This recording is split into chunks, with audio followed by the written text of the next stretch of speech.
Amados, bienvenidos a una descripción bastante real, bastante fiel de la condición humana. Estamos en el capítulo número 4 del libro de Eclesiastés. Si usted ha tenido la oportunidad de leer este capítulo, estoy seguro que ha encontrado una reacción de parte de usted cuando está leyendo, una reacción, podríamos decir, negativa, un poco incómoda, porque este capítulo 4, todo el capítulo está enfocado o tiene como punto principal la realidad de la condición humana.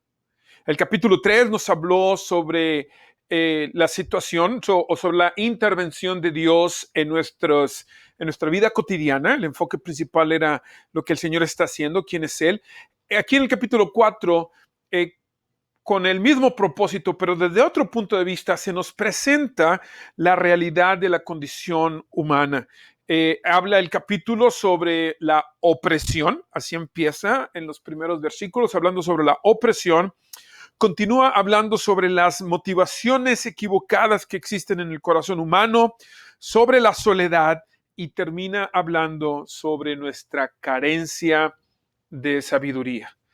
Esto, hermanos, es una eh, representación fiel de en qué condición nos encontramos. Las escrituras, como la revelación especial de nuestro Señor, las escrituras no nos dejan espacio para que nosotros tengamos la actitud, cuando estamos enfrentando la vida, que nosotros tengamos esta actitud de, ok, vamos a pretender que todo está bien. Las escrituras no nos pintan de color de rosa la situación en la que nos encontramos. No nos dan una idea de buenos deseos. Ojalá las cosas fueran así.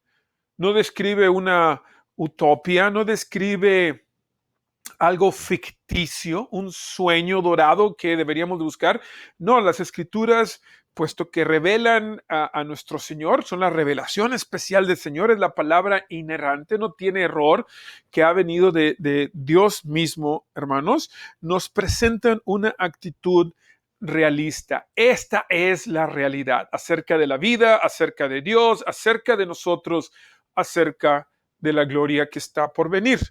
Entonces tenemos aquí una vez más una invitación, un llamado, una llamada de atención a considerar la realidad de nuestras vidas.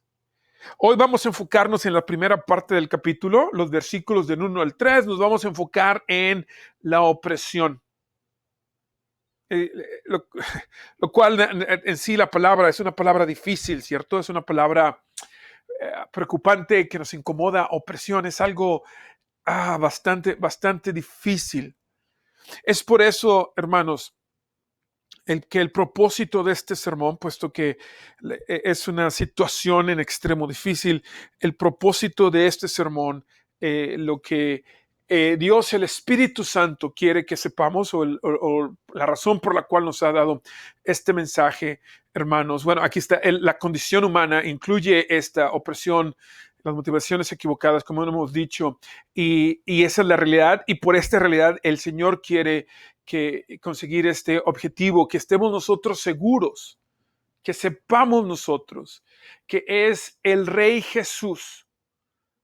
Es el Rey Jesús, es Jesucristo, quien es Rey, es uno de sus oficios, es una de sus oficinas, decimos, también es sacerdote y también es profeta, pero en este caso en particular, que recordemos que es el Rey Jesús quien pelea por nosotros y quien nos ha liberado de la opresión y de la vergüenza y de otras implicaciones de nuestro pecado. Es Él y solamente Él quien puede liberarnos de la verdadera opresión en la cual nos encontramos. Así que roguémosle al Señor ahora que Él sea fiel una vez más y que nos muestre su verdad, que nos cambie y que nos permita estar convencidos que es Él quien pelea por nosotros, que es Él quien nos libera de esta opresión en la cual nosotros mismos nos hemos puesto. Les ruego que oren conmigo, por favor. Padre, te damos las gracias porque nos bendices, te suplicamos que nos ayudes ahora. Ilumínanos, Señor. Cámbianos. Y, Señor, recuérdanos una vez más que eres tú quien pelea por nosotros. Tú eres nuestro campeón. Tú eres nuestro libertador. Recuérdanos, Señor, que tú has hecho todo lo necesario para liberarnos de la opresión de nuestro propio pecado. Que podamos verlo hoy, que podamos ver esta verdad, que podamos ser transformados por ella. En el nombre de Jesucristo te lo pedimos. Amén. Entonces, hermanos, estamos en el capítulo número 4 de Eclesiastés, los versículos del 1 al 3. Todo el capítulo 4 tiene, como habíamos dicho al principio, este enfoque de la condición humana. Si lo leemos y si solamente leyéramos este capítulo de todas las Escrituras, primero tendríamos una sensación bastante incómoda, puesto que nos recuerda de cuál es la verdadera condición en la que nos encontramos los humanos. Pero segundo, sería difícil negar la precisión con la que se describe estas situaciones, que no son las mejores, no son las ideales, sin embargo, es la verdadera condición. Por eso, hermanos, del inicio, del arranque, podemos decir dos cosas que son muy importantes. Primero, que las Escrituras no niegan la realidad de lo que está sucediendo. Capítulo número 4, versículo número 1. Una vez más, yo vi toda la opresión que estaba tomando lugar bajo el sol. Está escribiendo Salomón. Y he aquí el llanto o las lágrimas de los oprimidos. Y ellos no tenían a nadie que les diera consuelo. Del lado de los opresores estaba el poder.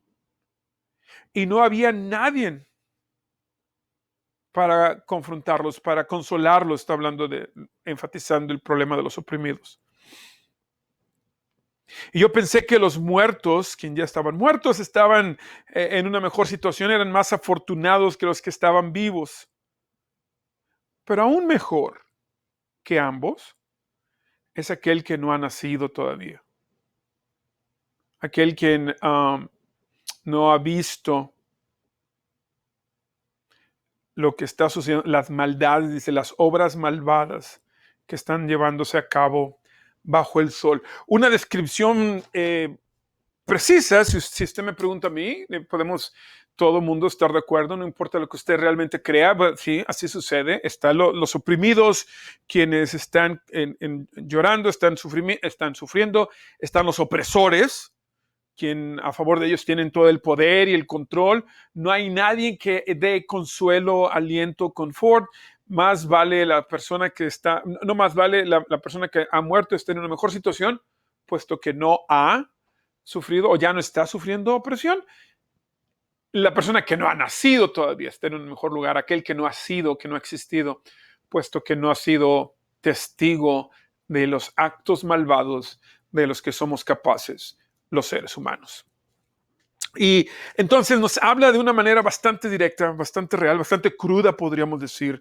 Y lo primero que podemos entender, hermanos, es de que las Escrituras entonces no niegan la realidad de nuestra condición. No nos están presentando un sueño dorado, vamos a imaginarnos que todo está así, todo está bonito y agradable. No, nos están presentando la realidad en toda su crudeza, en toda su crudez, se dirá en español, de una manera cruda, directa, sin solaparlo o excusarlo de ninguna manera.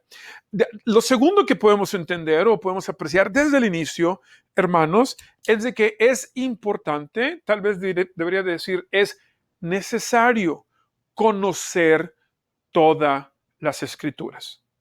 Es necesario que nosotros nos demos cuenta, nosotros aquí, los creyentes, o nosotros, las personas en el siglo XXI, en el sur de los Estados Unidos, tenemos la gran bendición de contar con todas las Escrituras. Tenemos todo el consejo de Dios, toda la revelación especial de nuestro Señor la tenemos en un medio que es accesible a nosotros, en un lenguaje que podemos entender. ¿Qué quiero decir con esto, hermanos? Que en este caso en particular, Salomón está describiendo algo real, bastante malo, terrible, y necesitamos nosotros abrir nuestro lente para encontrar una respuesta a esta situación. No debemos de ver solamente este texto, solamente este pasaje y asumir lo que queramos asumir. Necesitamos considerar todo lo que nuestro Dios nos ha dicho. Es importante, estos dos puntos son muy importantes que recordemos, la Biblia trata con la verdad y necesitamos conocer todas las escrituras. La opresión humana es parte de nuestra condición. Y aún la palabra opresión, o cuando hablamos de pueblos, gente que han sido oprimidos o que están siendo oprimidos, y hoy en día aquí en los Estados Unidos, esta es una idea prevalente, que existe una opresión sistemática en contra de ciertos grupos y podemos debatir si eso es cierto o no, pero esa es la percepción que tenemos. La palabra opresión presenta una idea bastante, voy a usar esta otra palabra, denigrante para el ser humano, porque implica que por un periodo largo de tiempo no se está respetando la dignidad del ser humano. Eso es lo que la palabra opresión quiere decir. Quiere decir que hay alguien quien está en poder y que intencionalmente o no está reduciendo el valor que otro ser humano tiene, lo está tratando como menos, por cualquier razón que la persona o el grupo en poder considere importante. Hay opresión en contra de personas que son, por ejemplo, de cierto color de su piel, o que hablan de cierta manera, o que tienen cierto estilo de vida. Eso es lo que estamos diciendo. Y usted podría estar en desacuerdo conmigo o no, podemos debatirlo, pero eso es lo que la palabra dice, lo que la palabra quiere decir, opresión, oprimir, y eso es lo que está hablando Salomón. Salomón está hablando de gente en poder que está abusando de ese poder y que está denigrando a otro ser humano, que la dignidad del ser humano no está siendo respetada. Y esta es una idea terrible. Espero que esté de acuerdo conmigo, que hay algo intrínsecamente malvado en no respetar la dignidad que el ser humano tiene, puesto que ha sido creado a la imagen y semejanza de Jehová nuestro Dios. Es algo terrible. Hasta cierto punto, creo yo que todos nosotros hemos experimentado opresión. Todos nosotros sabemos lo que se siente, sabemos el peso que tenemos aquí en el pecho cuando alguien está abusando de nosotros y hasta nos es difícil respirar. Déjeme decirle, no estoy diciendo que todas las opresiones son iguales, no estoy diciendo que todos sufrimos lo mismo, no es eso. Definitivamente podemos comparar, hay niveles de opresión, pero todos lo hemos sentido y todos, de acuerdo a nuestro contexto, de acuerdo a nuestra cultura, de acuerdo a cómo estamos, en dónde estamos, quiénes somos, lo que tenemos, todo esto, nos sentimos oprimidos. Eso es verdad, todo mundo lo hemos experimentado de una forma u otra. Y sabemos que existe, una vez más, algo intrínsecamente malo en esto. Entonces, todos hemos sido sujetos de la opresión. Aquí está lo peor, y estoy seguro que saben qué dirección voy. Para mí lo peor es esto, que todo el mundo hemos sido objetos de la opresión y todo el mundo hemos sido opresores. Tenemos la capacidad de serlo. Y usted me va a decir, espérame, yo no tengo poder. Aquí claramente lo dice, sí, el poder está de parte de los opresores. Y voy a retar otra vez más los conceptos que usted está considerando. Porque de una u otra manera tenemos influencia sobre otras personas. Nuestros hijos, en nuestras relaciones interpersonales, nuestras relaciones íntimas, en el trabajo, en lo que hacemos, de muchas maneras tenemos poder que es real o tenemos poder que es percibido. Realmente creemos que somos mejores que otros, por lo que nosotros creemos que tenemos. Nos creemos mejor porque nuestra piel es de cierto color. Y con este poder percibido, somos opresores. Esa es la inclinación de nuestro corazón. Por la manera en que hablamos, las palabras que usamos, el vocabulario que tenemos, por el país de origen de donde somos. Creemos que tenemos cierta ventaja, lo cual nos da una sensación de superioridad, y estoy seguro que puede usted extrapolar, puede seguir empujando esta definición y se va a dar cuenta que ese es el inicio del racismo. Y si usted cree que yo estoy diciendo que todos los seres humanos somos capaces de ser racistas, usted está en lo correcto. Eso es lo que estoy diciendo. Todos podemos ser opresores. Si usted cree que estoy diciendo que el racismo no es particular de un grupo étnico o de un color de piel, también está en lo correcto. Eso es lo que creo. Eso es lo que me parece a mí que la Biblia dice, que todos tenemos este problema de ser capaces de creernos más que los demás. Por ende, tenemos la capacidad no solamente, o nos encontramos en situaciones no solamente en donde hemos sido oprimidos. Con frecuencia la inclinación de nuestro corazón es oprimir a alguien más. Esa es la situación, lo cual, hermanos, empieza a develarnos la situación es muy, muy difícil. Pero nuestro pecado nos va a decir lo contrario. Nuestro pecado nos va a convencer de que no es tanto problema, o nos va a decir, bueno, alguien tiene que mandar, ¿cierto? Alguien tiene que estar a cargo, alguien tiene que tener a todo el mundo trabajando y en línea, y quién mejor que yo. Pero, y eso es lo que nuestro pecado nos va a querer convencer. Nuestro pecado nos va a decir que el problema realmente no es tan grande. No es mucho problema, sobre todo cuando nosotros no somos los oprimidos. Otra mentira de nuestro pecado, por ejemplo, cuando leemos estos pasajes y nos sentimos oprimidos y pensamos, bueno, tal vez no debería de sentirme así. Tal vez no me debería de sentir, por ejemplo, vamos a verlo en las próximas semanas, no me debería de sentir solo, tal vez no me debería de sentir que me falta, tal vez no debería ser, porque soy creyente, porque el Señor me ha salvado, porque voy de victoria en victoria, de gloria en gloria, tal vez no debería sentirme así. Además, esta situación no es tan importante como para que Dios intervenga. Esa es la otra mentira. La situación es en extremo difícil, hermanos, pero nuestro pecado nos está diciendo, no es tanto problema. O ¿sabes qué? El problema no es tan grande. O nos va a decir, Dios realmente no está tan involucrado. A Él realmente no le importa cómo te sientes. En el gran esquema de las cosas que te sientas oprimido, it's not a big deal para Dios. Eso es lo que nuestro pecado nos va a decir. A pesar de que la situación es bastante difícil.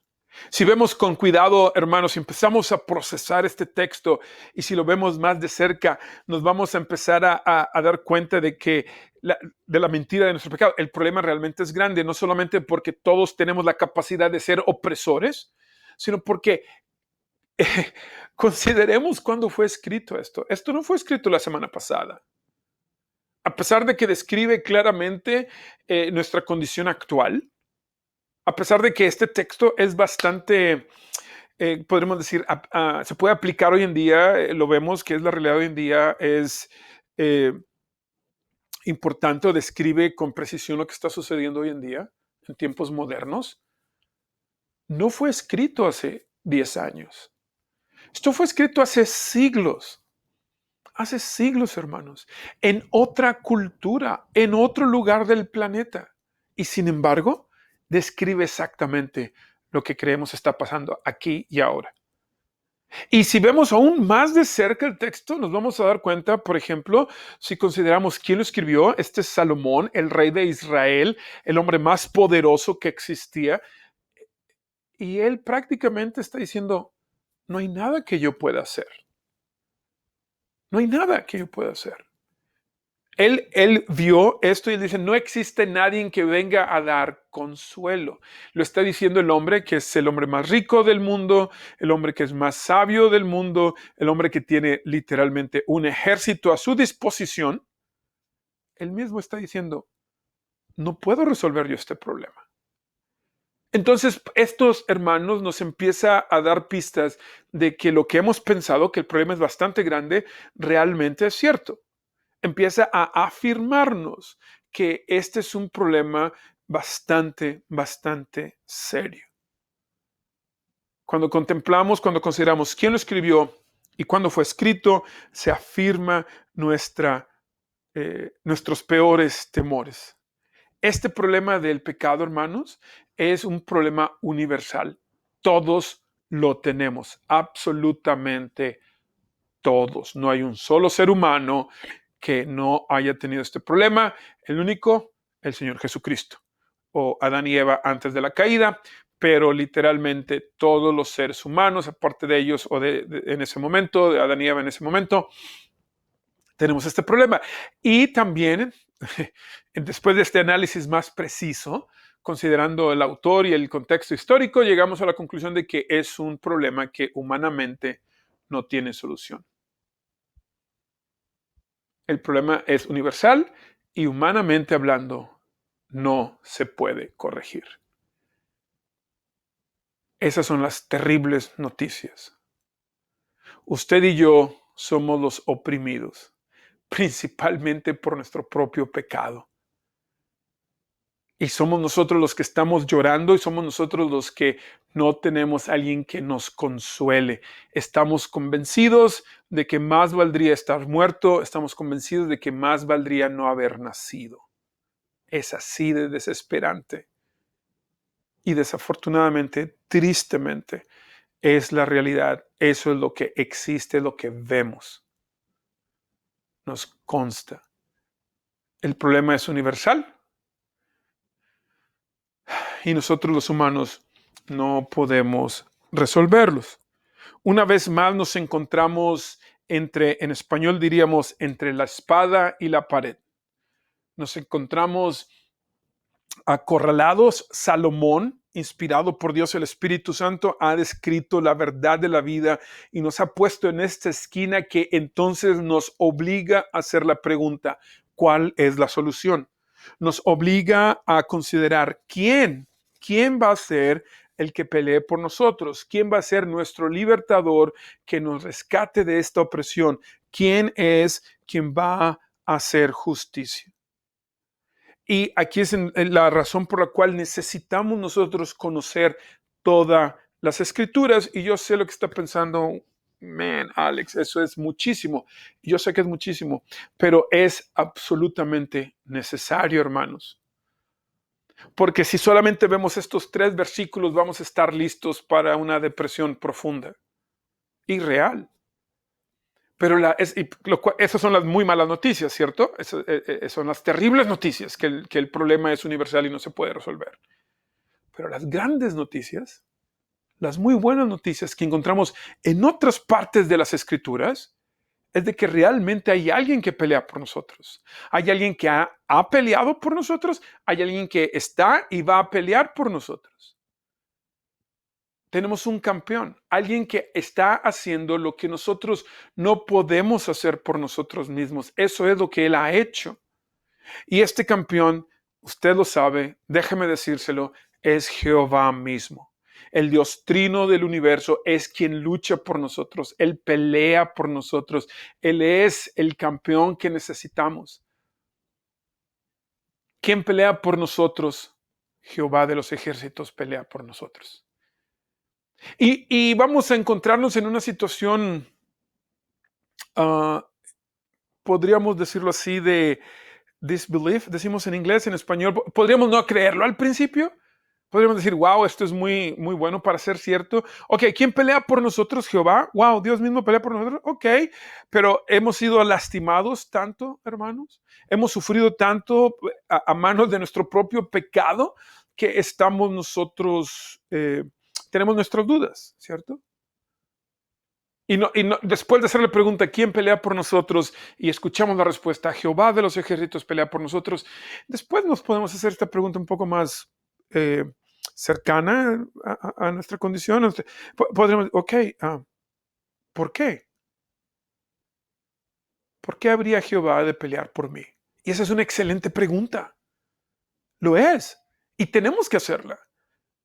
Y las grandes noticias es de que hay una respuesta. La Biblia nos dice que Él pelea por nosotros no por ninguna otra razón más que por su gracia.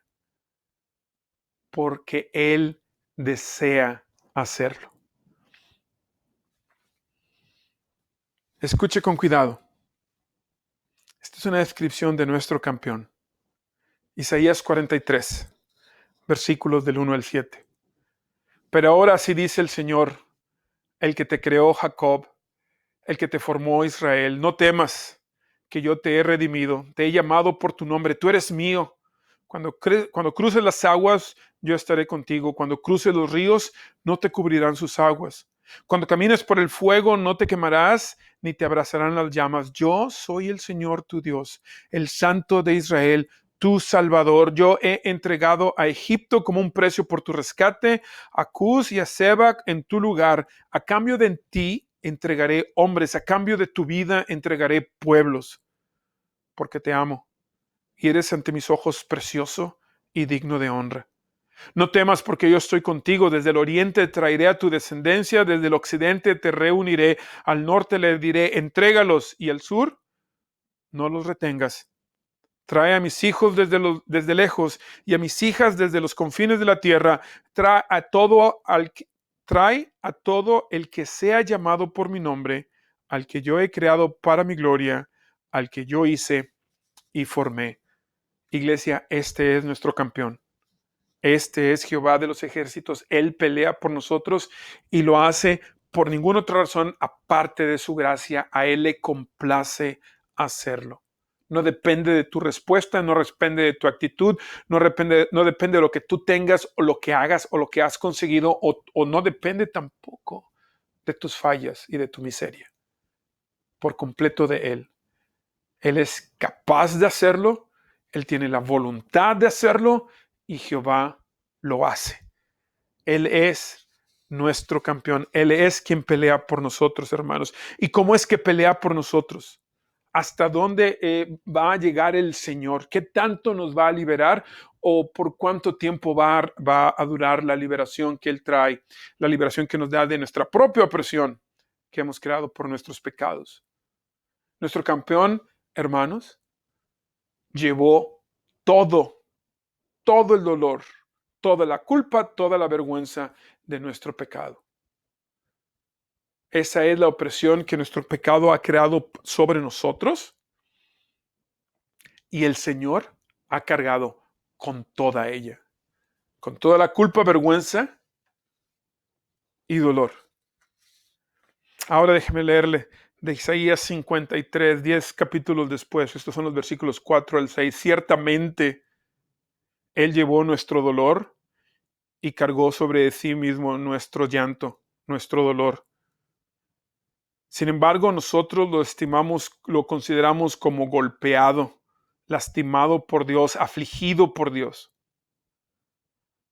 Pero Él fue herido por nuestras transgresiones, Él fue destruido por nuestras iniquidades. Sobre Él fue puesto el castigo que nos trajo paz, y por sus heridas nosotros somos sanados. Todos nosotros como ovejas nos hemos descarriado, nos hemos apartado cada uno de nosotros a nuestro propio camino. Y Jehová ha puesto sobre él la iniquidad de todos nosotros. Esto es lo que nuestro campeón ha hecho. Nuestro campeón, el que pelea por nosotros, es Jehová mismo. ¿Por qué lo hace? Por su gracia. ¿Hasta dónde llega? Llega a cubrir todo nuestro dolor, nuestra culpa, nuestra vergüenza. Él la llevó en sí mismo, hermanos. Él tomó nuestro lugar y nos dio la redención que nosotros estamos deseando. Cuando Salomón escribió este pasaje, lo escribió para obligarnos a hacernos esta pregunta: ¿quién peleará por nosotros? ¿Por qué es que Él va a pelear por nosotros? Jehová de los ejércitos pelea por nosotros y lo hace por su gracia y lo hace de una manera absoluta. Remueve el problema de nuestro pecado. Entonces, cristiano, tú y yo, debido a su gracia, debido a su persona, debido a su obra, tú y yo podemos caminar ahora libres de opresión. Podemos caminar sin la vergüenza del que nuestro pecado ha traído sobre nosotros. Somos libres de esa vergüenza. Somos libres de esa culpa. Ciertamente hay consecuencias de nuestro pecado. Pero el día en que tú y yo estemos delante del juez eterno, no se nos va a encontrar no culpables. Porque Jesucristo pagó por esa falta, esa transgresión nuestra. Dios mismo, Jesucristo, Dios encarnado, la segunda persona de la Santísima Trinidad, fue quien cubrió esa transgresión. Él llevó esa culpa y esa culpa ya no va a estar sobre nosotros. Entonces podemos caminar en esta tierra libres de vergüenza, libres de la culpa, la consecuencia eterna, pero con un poquito de dolor todavía. Ya, no todo es color de rosa, como dijimos, todavía hay problemas. Todavía hay problemas, puesto que todavía estamos aquí y estamos lidiando con nuestro pecado. Todavía hay problemas, hermanos, porque el diablo está activo, porque el mundo está activo, porque nuestro pecado sigue activo. Va a haber un momento, hermanos, cuando se acabe el tiempo, cuando la historia llegue a su fin, cuando nuestro Señor regrese por segunda ocasión. Entonces sí, sin vergüenza, sin culpa, sin dolor. Pero aún aquí y ahora podemos disfrutar de los resultados, de los beneficios de su pelea por nosotros, porque aún aquí y ahora podemos vivir sin la vergüenza que trae nuestro pecado, sin la culpa que trae nuestras transgresiones. Y aunque hay algo de dolor, también el Señor provee para nosotros, continúa dándonos. Nos da de su gracia a través de la predicación de su palabra, como lo acabamos de escuchar ahorita, pero también nos lo da a través del sacramento de la Santa Comunión. El Señor provee para nosotros a través de la oración. Por ejemplo, yo espero que haya disfrutado este fin de semana el enfoque en la oración que tuvimos. El Señor provee para nosotros a través de su iglesia, de otros santos que Él pone a nuestro alrededor. Entonces, cristiano, ahora te ruego que te aproximes a la mesa del Señor para que recibas la provisión que el Señor tiene para el aquí y el ahora. Ciertamente el Señor ya te ha dado la libertad de tu vergüenza y de tu culpa, y el Señor provee para que continúes adelante a pesar de que aún existe algo de dolor. Ven y escucha las palabras de institución de la Santa Cena, de este sacramento. Contempla cómo el Rey Jesús peleó por ti. Entonces también, con arrepentimiento humilde, te pido que vengas a la mesa del Señor y que recibas su gracia para que tú puedas caminar en esta vida, para que tú puedas caminar esta misma semana libre de opresión, libre de los resultados que tu propio pecado han traído. Amados, que Jehová nos bendiga y nos guarde, que nos recuerde que Él es nuestro campeón, que pelea por nosotros y que nos ayude esta semana a caminar libres de esa opresión que nuestro propio pecado ha creado. Bendiciones.